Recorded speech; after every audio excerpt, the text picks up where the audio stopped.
Hello everyone, thank you for joining us for the first of our alumni webinar series. I'm Dr. Robert Hunt and I'm Associate Professor in the School of Humanities. Before I introduce today's speaker, there's a few housekeeping matters. We'll be hosting a Q&A at the end, so to participants, please use the Q&A section on Zoom to submit any questions during the talk, and we'll do our best to cover as many as we possibly can. There's also an audio transcript appearing during the talk for increased accessibility. However, please be aware that it doesn't always translate perfectly. Thank you. Swiftly moving on to the reason that we're here. York St John graduate and film and media professional Solomon Honey. Solomon graduated in 2012 after completing his undergraduate programme in film and TV production and quickly began his career in the British film and TV industry. I remember myself clearly how Solomon was involved in all aspects of the film production process, taking equal interest in each and care with each as well. That attention to detail and love of the craft of film and TV production has served Solomon very well in his career, I hope. Whilst learning the production process in its totality and experiencing the dynamic of working in a variety of production roles, Solomon followed his love of production design and is in a place where he takes set design from concept right through to the first day of filming. He's worked on various projects and varied projects like Sanditon, Jingle Jangle, A Christmas Journey, and Venom, Let There Be Carnage, which I'm off to see very, very soon. He's recently finished working on an up-and-coming Star Wars TV series, which will be hitting our screens next year, about which I'm hugely jealous. We'd like to welcome Solomon back today, and we're looking forward to hearing about his journey from being a student to working on major productions, and how he progressed through the industry to work on such significant programmes and films. He'll share some tips and advice on how students and alumni community can get involved in the film and TV industries, and I'm sure we'll share some stories and experiences he's had along the way. So without any further delay, I'll hand over to Solomon. Hi Rob, thank you for that introduction. Good afternoon. So I graduated in 2012. I actually started working in the film industry, I'd say midway through my third year. There was a member of staff, I think who was working on the admin team, who happened to know somebody who was on a production in York. It was an ITV drama called Eternal Law, and they were looking for some work experience in the production office, so it wasn't what I've gone on to do now. But it was still very interesting, and I sort of saw it as my foot in the door, as it were. Sort of midway through the third year, I was able to go and spend, I think it was around 6 weeks. We're based just outside the York Minster. The best part about that work experience, well, actually, it started with 2 weeks work experience, then it turned into 4 weeks paid work. And I think the best thing about it was in that 2 weeks, I got to get sort of a look into every department, whether it was production, script writing, the read-throughs. I was on camera, so I got to see everything that happened then. Spent a lot of time with the producers, so you get to see all the meetings and the discussions they had. But most importantly for me, I was able to talk to the production designer and the art department and spend some time with them, and just get an insight as to what they do, really, because that's really where my interests, sort of lie. I spent, after my 2 weeks, they asked, someone was leaving, and they asked me to come back as a trainee in the art department in the props. So I did all sorts, from going and helping dressing locations, or I spent some time on set.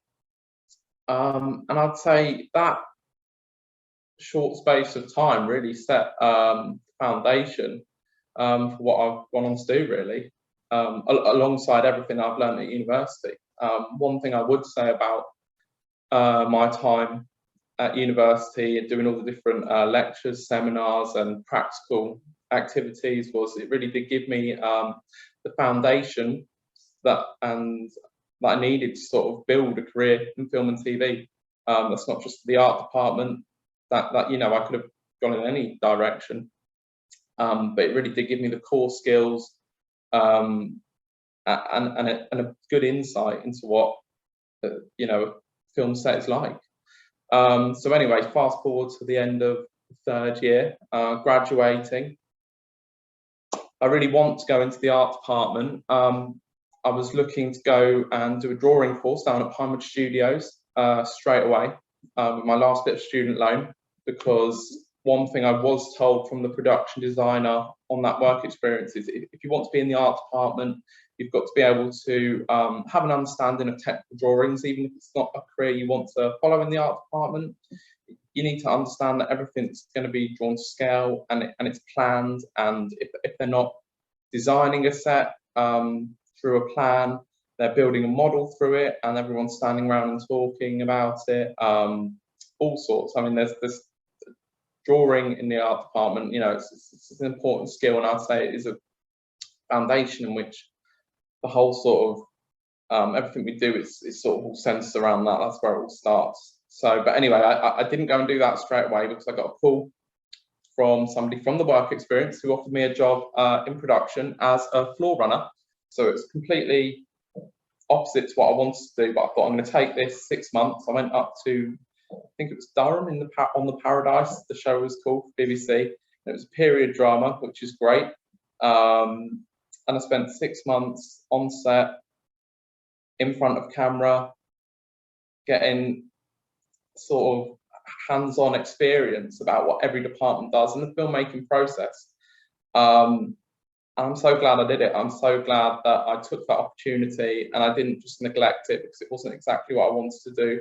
Because since then, going into the art department, I had the confidence to do bits and pieces I was asked to do, or go on set, or take something to the director, because I had that sort of prior experience.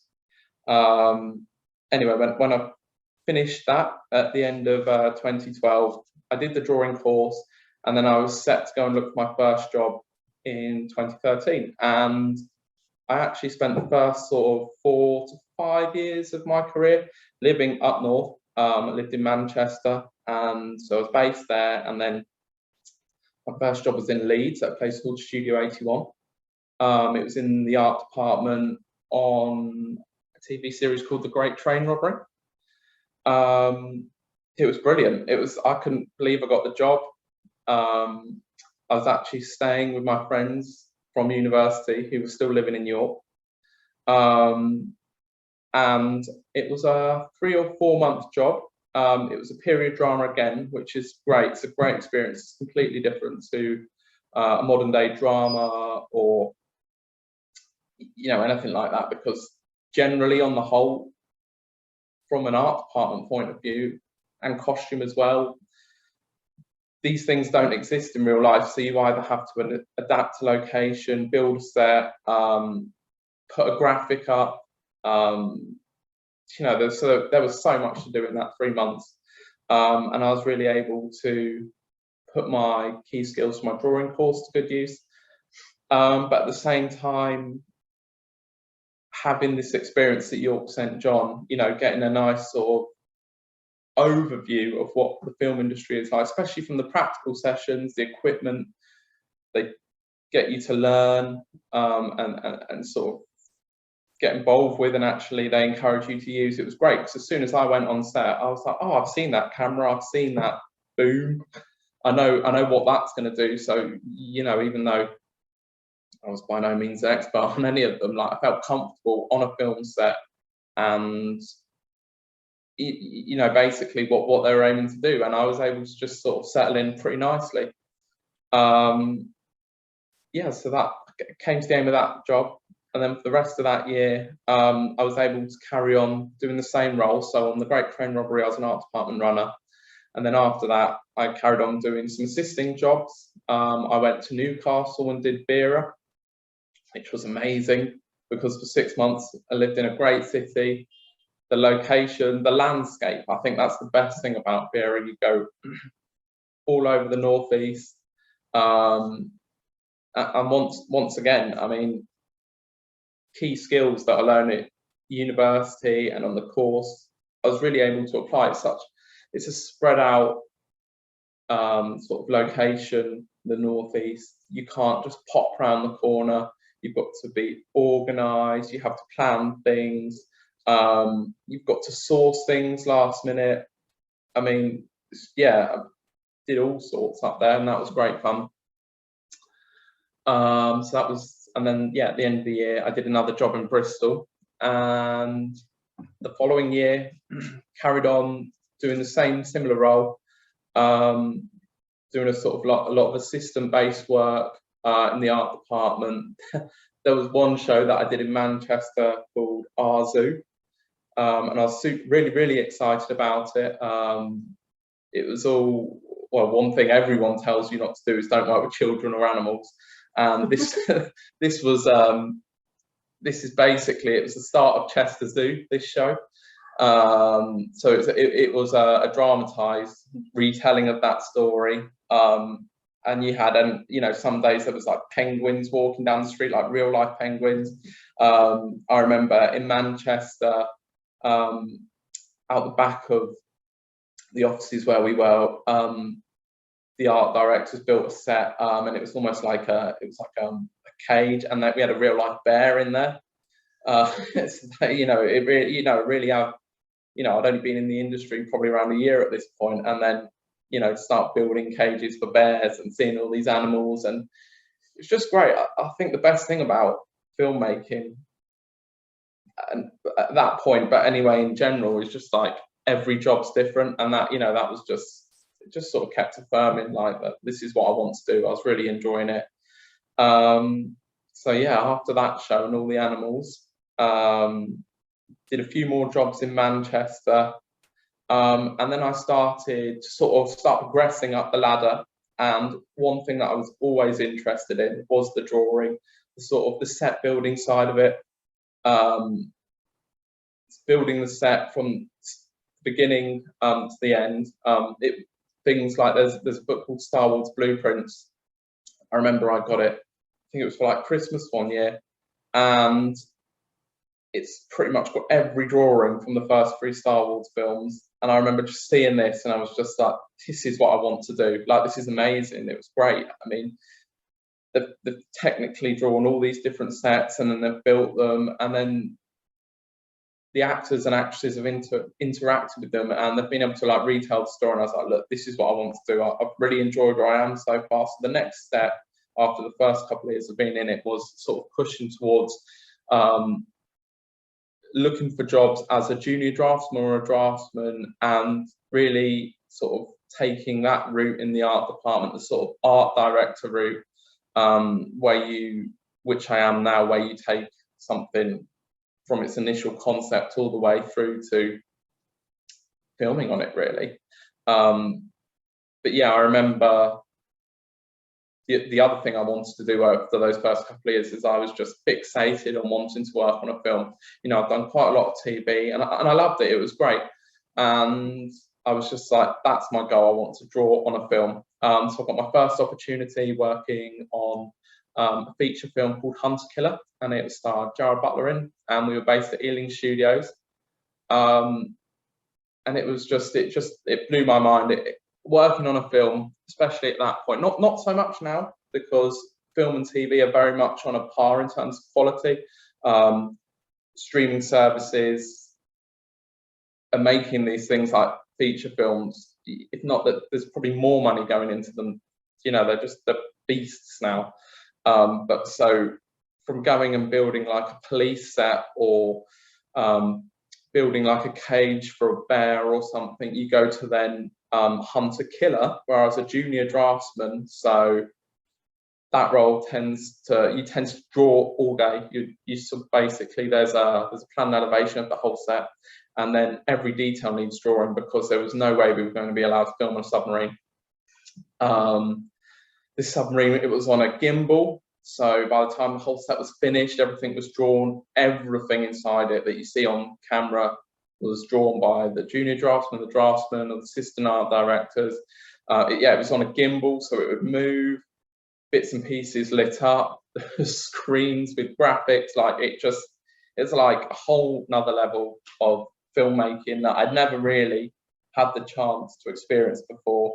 And that's when I thought, you know, I've made the right decision. This is what I want to do. And I was really, and to be honest, for the next couple of years, I really did just focus on drawing and almost like honing my skills and my trade.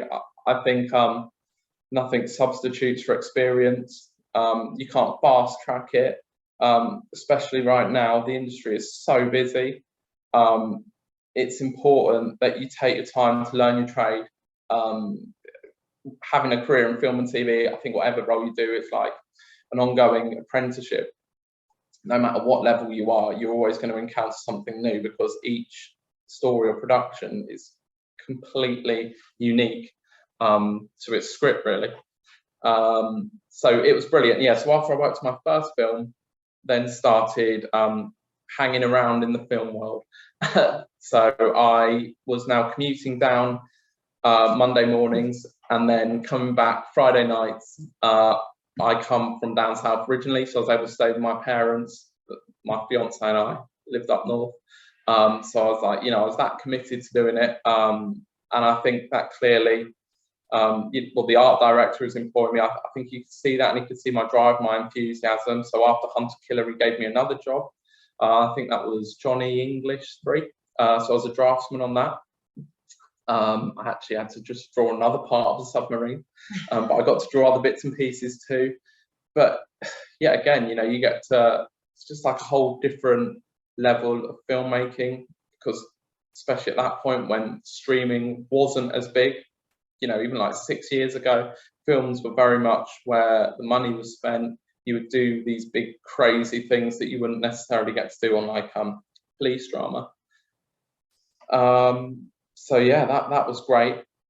I did that, and then bit different after Johnny English in terms of my sort of drawing experiences. I then went on to Pokemon Detective Pikachu, which was once again something completely different. You did have limitations because Pokemon existed, so you had a lot of bits and pieces to stick with him, but you still got to create a lot of interesting bits and pieces. The best part about that job is I was in the set decoration department. So I think one thing people don't really realise is how big these departments can be on film and TV, especially now when everything is being made to such a high standard. On a film, they tend to sort of almost split the art department in half. So the set dec are almost like their own entity. So they have their own art department of draftspeople and art directors who build and design elements to go into a set, whereas the art department will focus on the architecture. So yeah, before I worked on Pokemon, I didn't even really knew that this existed. Must have did what everybody else thought, and just imagine they went to the Pokemon shop and bought everything to fit in the set when actually none of this stuff existed. So spent a lot of time drawing furniture, props, a thing called hand props, artists, actresses and actors. A lot of the key props are called hand props because they're always carrying them about, so they get designed and they have a lot of sort of thought put into them. So there's a lot of detail and there's a lot of time that goes into these bits and pieces, which I mean, until you do it or you see it firsthand, like you don't appreciate. But that's something that I've definitely learned over the years. So in between the drawing side of things, moving up throughout my career, I was then looking to push up towards that art director sort of role, which I'm at now. But in between sort of drawing and art directing, you've got like an assistant art director. So it's all assistant art director for me is probably, well, so far today, I've only done a couple of art director roles. It is the best role I've ever had, because you get to almost safely practice being an art director and having that responsibility and taking a set from its initial concept all the way through to the day it's filmed on, and then afterwards without all the responsibility a lot of the time. Sometimes that's on a smaller show, I've had to be an assistant art director and you do have a lot of responsibility, so it's good in a way, because the more you diversify your sort of career and the different jobs you work on, the better practitioner you will become. So I really have tried to work on a variety of jobs, big, small, middle, and I feel like that's really helped push my career forward, really. So I've probably done more jobs as an assistant art director than anything else, and it really has, it's been a variety of roles, from like a period TV show about the gunpowder plot, and that was filmed in Yorkshire, to working on the remake of Secret Garden, which I absolutely love, like horticulture gardens. That's completely, it wasn't even on my radar. Like, I don't think I even owned a house at that point.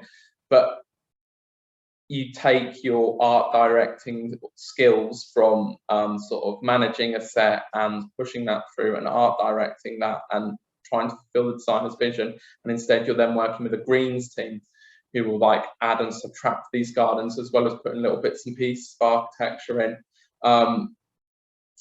And I mean, that was great, and to be honest, that was probably one of my favorite jobs. And then more recently, I've sort of started going towards the art director role, really, and that's where I am at now. During the pandemic, I was actually, I stopped when everyone did in March, but then I was very lucky to continue working through that period, drawing on films that were being filmed in mainland Europe and sending the drawings out, which took me through until the end of the year, when I got my first art director's job. And the best thing for me about this particular job, the lady who gave me the role, the production designer, Helen Scott, she actually gave me my first job on The Great Train Robbery back when I was an assistant. So it was almost like a perfect loop. And since then, I then went on to a Star Wars TV show. And then I'm having a little break, and then I'm looking forward to going back onto another Star Wars TV show, but as an art director, and I'm going to be in set deck. So yeah, that'll be great fun. So that's sort of me so far. That's my journey from York St John to now. So yeah, I think pass it back on to Rob for some questions. Well, Solomon, thank you very much for that. Incredibly informative and really, really interesting. And what a remarkable career so far, with much more to do as well. So yeah, I've got quite a few questions. Yeah, go for it. Perhaps some generic ones to start with, and then some questions that have been sent to us, and a couple from me as well. So yeah, I mean, if you could just, I suppose a very difficult question to start in a way, but if there's one piece of advice that that somebody in the business has given you, that you would identify as a really kind of crucial, really important piece of advice for you, what was that? Well, I'd say there's two, really. The first one is make sure you enjoy it. I think the more you work on these shows, they're very condensed, intense periods of time. Any sort of filmmaking, even if you're at university and you're making a film or a TV show, you want to make it right, and everyone is there for the same reason. And sometimes I think people just need to step back and realize how lucky we are to be able to make these amazing films, sets, costumes, and just make sure you don't let it pass. So that would be my first thing that they said. And the second thing, when you're looking for a job, especially right now when it's so busy, if you get offered a job, take the first one that comes along, because there's been so many times over the last couple of years. For example, when I got offered the job for Jingle Jangle, I was also in talks about doing another job. I was like, but this job's by Disney, this other one, and maybe this might be better. And in the end, I just had a talk with myself, and I said, you know what? They're offering me this job, Jingle Jangle. It sounds great. They're offering me a good rate. This is what I wanted. I just need to take this. And I did. And I'm so glad I did, because when I spoke to my friends a couple of months later, that other job didn't even go. So one art director said to me, I've been in this industry for 40 years. She goes, it's like red buses. When one comes along, get on it. Yeah, absolutely sage advice, and great for you to pass on to other people. So yeah, take the job. But I think you're absolutely right about that idea that we often kind of, we're so wrapped up in what we're doing, we forget to enjoy it. And these things are hugely enjoyable. So yeah, brilliant advice. And connected back to making productions, working on creative stuff while at university as well. With that in mind, you talked a little about the internship work that you did and the placement work you did on internal law, but are there any other sort of modules and core courses you did while you were at York St John that really helped or developed your skills?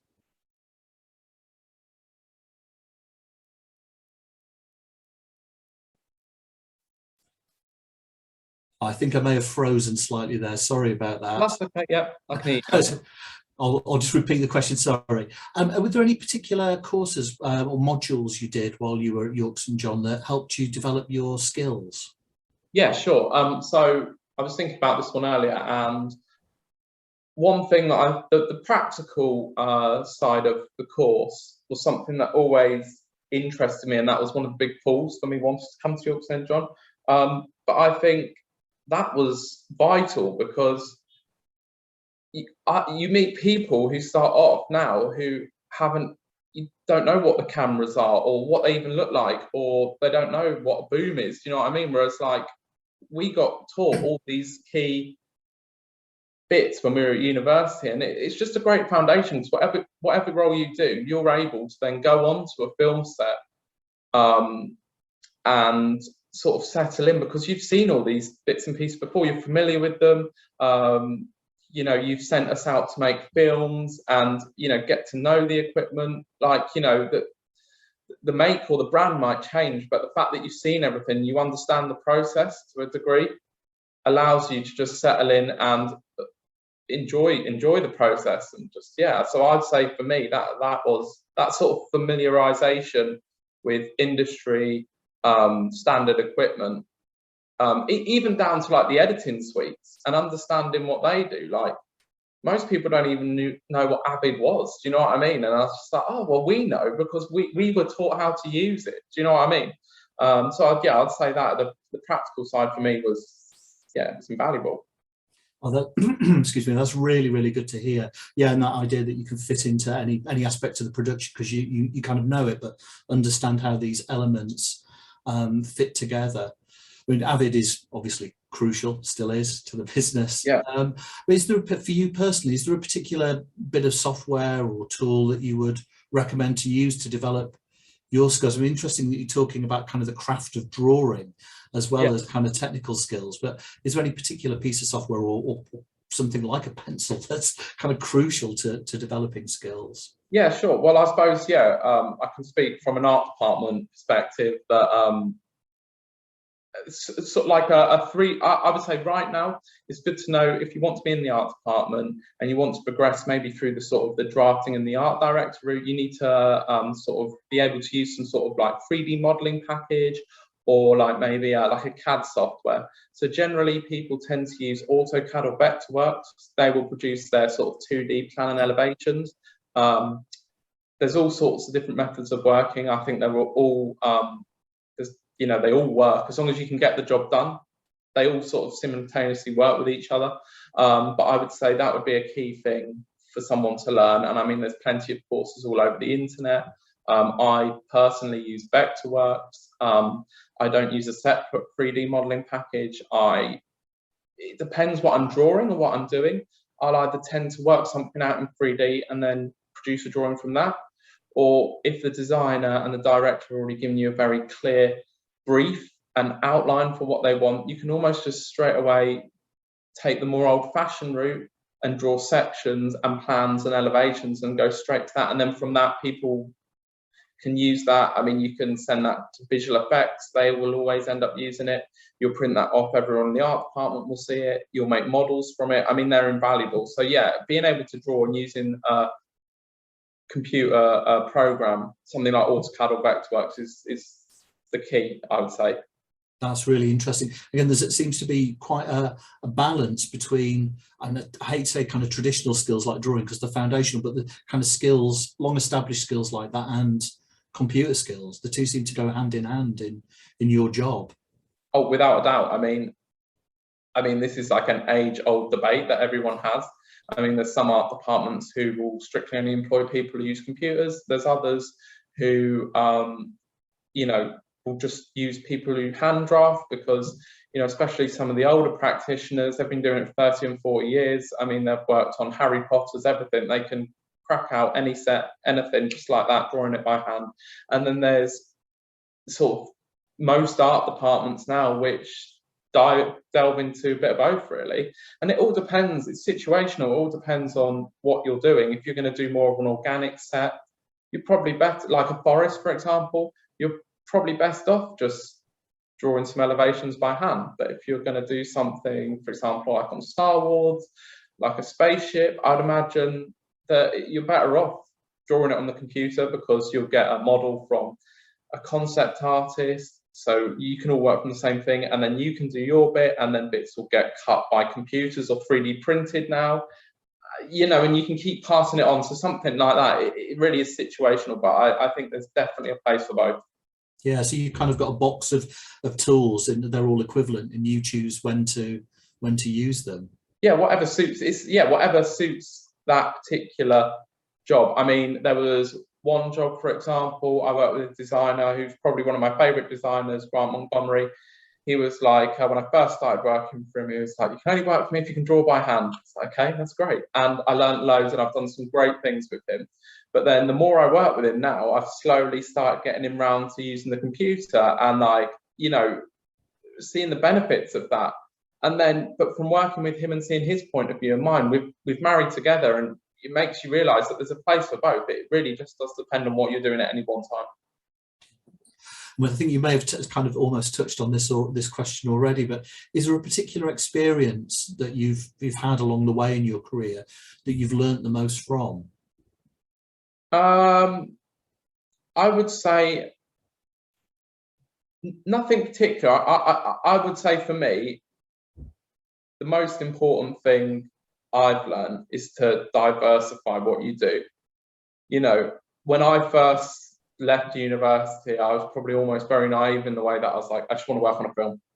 I've only made it if I've worked on a film, and that's ridiculous, because especially now with the way streaming services are, I've had the chance to work on more independent films, shorter films, music video commercial, and taking all those different opportunities was the best thing I've ever done, instead of just sort of pigeonholing myself into one thing, or hanging out for something that might not be there. Because from doing that, I've managed to network and meet so many people who are now coming back round 10 years later and offering me a job higher up. Do you know what I mean? And I've learned, you know, on different jobs like that, especially different scales, you learn different bits and pieces, because the working methods are different. You know, it's on a bigger film, you know, there's more people, so you might not get a chance to delve into bits and pieces. But because I started off in Yorkshire and Lancashire and in Newcastle, working on all these different dramas as an assistant, I was sent to all sorts of places, from like prisons to morgues. You know, I was on set at certain times in the morning. Built a set on Vera that was like, we had to like get out of the estuary by a certain time because they flooded it. Do you know that, like, it naturally flooded?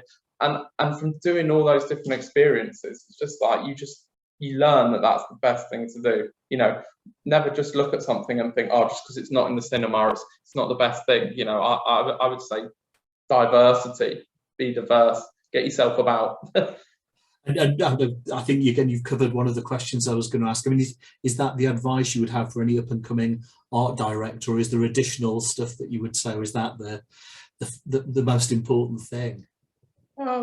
Yeah, I would say that's definitely the most important thing. I definitely had it was almost like a mental block for a while, that I almost wasn't being successful. But then from now on, I look at it in hindsight, you realise that that's the best thing, because I'm experienced on so many different types of shows and different scenarios. Like, by no means are you ever going to know the answer to everything, because each show and script is different. But you feel a lot more confident going into making decisions and working with people from being on a lot of different platforms. And I would, without a doubt, say, yeah, that's the best advice I'd give. That's fantastic. Yeah, and it sounds like career-wise, you've sort of done what was happening on the degree to an extent, like the experience in all sorts of different aspects. Obviously, focus on production design and then of course art direction, but you were involved in all those roles as well. It's really interesting that you talked about working around the country, and I hadn't realised you'd worked in so many different cities and so many different locations. Did that experience in itself teach you anything? or help with the career?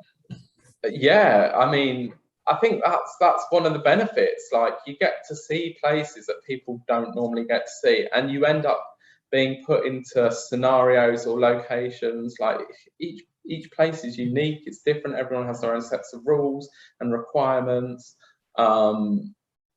Yeah, definitely. And I mean, you get to work in different regions, you get to meet different sets of people, practitioners, all sorts. Yeah, I would say it's great. It's linking back to that diversifying, and I just think it will make you more rounded as a person in whole, and I feel like you will end up making better decisions across the board the more you sort of do different bits and pieces, as opposed to just like sort of pigeonholing yourself into one thing.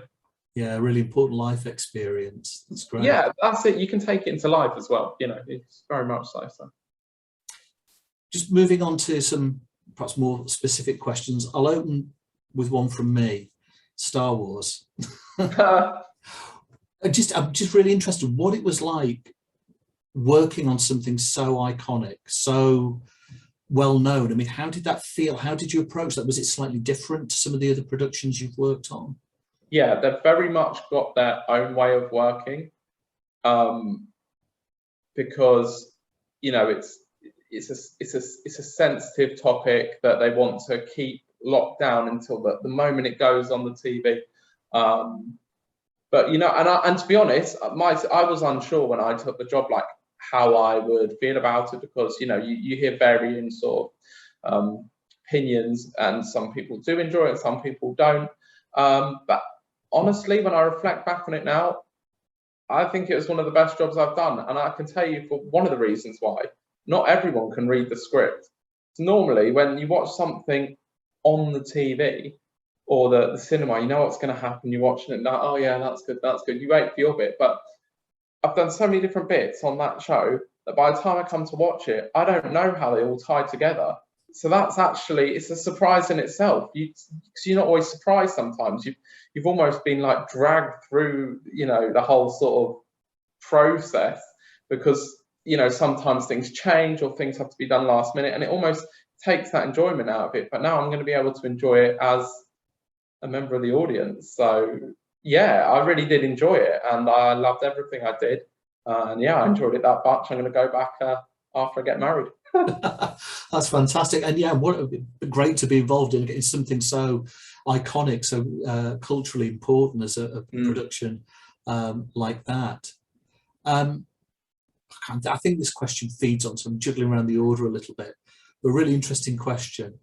If you could go back in time and be involved in the making of any film from history, what would it have been?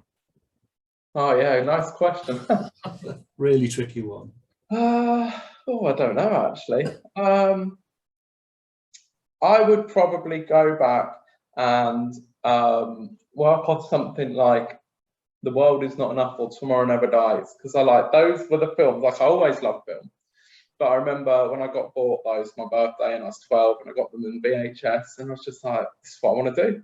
I was 12 years old. There was Aston Martins, there was explosions, there was amazing sets, amazing locations. I was just like, how do I get involved in that? And I think I would probably do that, because that's what really did just sort of like kickstart my drive to want to do film and TV. I think I knew after seeing that, which is quite an early age, I suppose, that I really want to do that. I wasn't sure what I wanted to do, but I thought I want to be a part of that filmmaking process because I love the end product so much.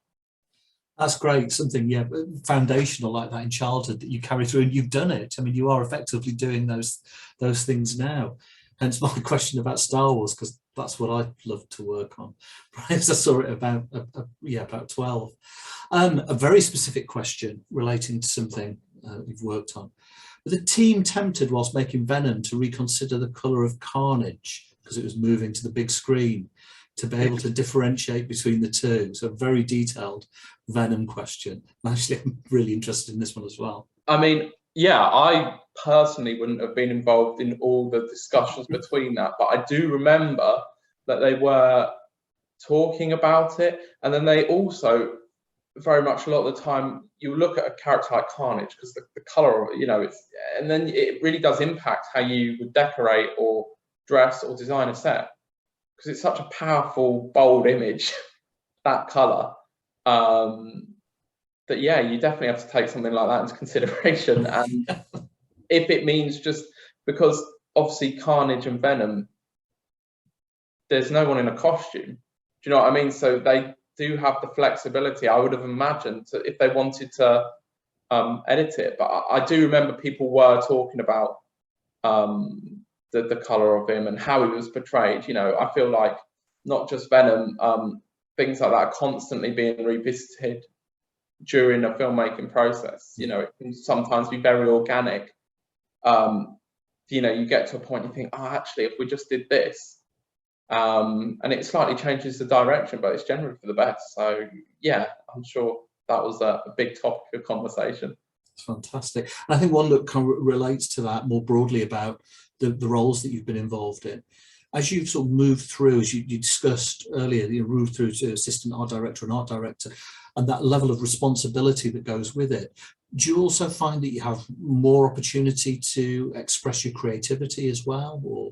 Oh, without a doubt, yeah. And I think once again, it all depends on what job you're working on, and who you're working with, really, and the relationships you sort of build within a department. I mean, whether it's a designer that you get on really well with, like I mentioned Grant before, I've worked with him quite a few times now, and I just love the process because he asks your opinion, he gets you involved, he's really hands-on, and you just feel like this is great. You just feel like a massive part, and he's also open to suggestions. Also very much with the lady I'm going to work with after this, Rebecca Alloway, the set decorator.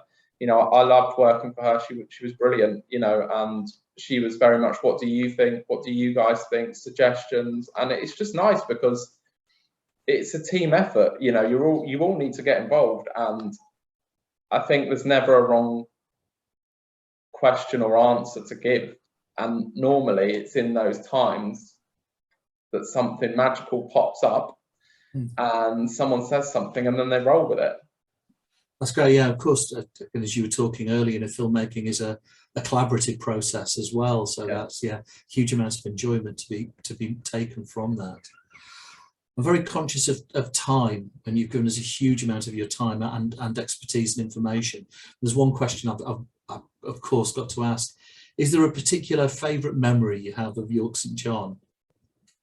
Yeah, but it's not film related. It's meeting my fiance in the first week of university, because we're getting married this weekend. So congratulations! That for me is without a doubt the best thing I think that happened. Yeah, I don't think any memory of any place could be better than that. Yeah, no. That's absolutely fantastic. I mean, there's so much that you've said that, as I say, is inspirational, informative, and really helpful for students, for graduates, for everybody out there who's interested in film and TV, and in particular in terms of art direction. I just kind of, when you were talking, took a few notes. There's so much I could kind of quote back. But I think that idea, particularly when talking about making bear cages, that the idea that the best thing about filmmaking is that every job, every day is different. Yeah. It's absolutely fantastic. So I'm going to do a round of applause, and a virtual round of applause, and our huge thanks to Solomon. Thank you very much. Thanks, Rob. Thank you very much.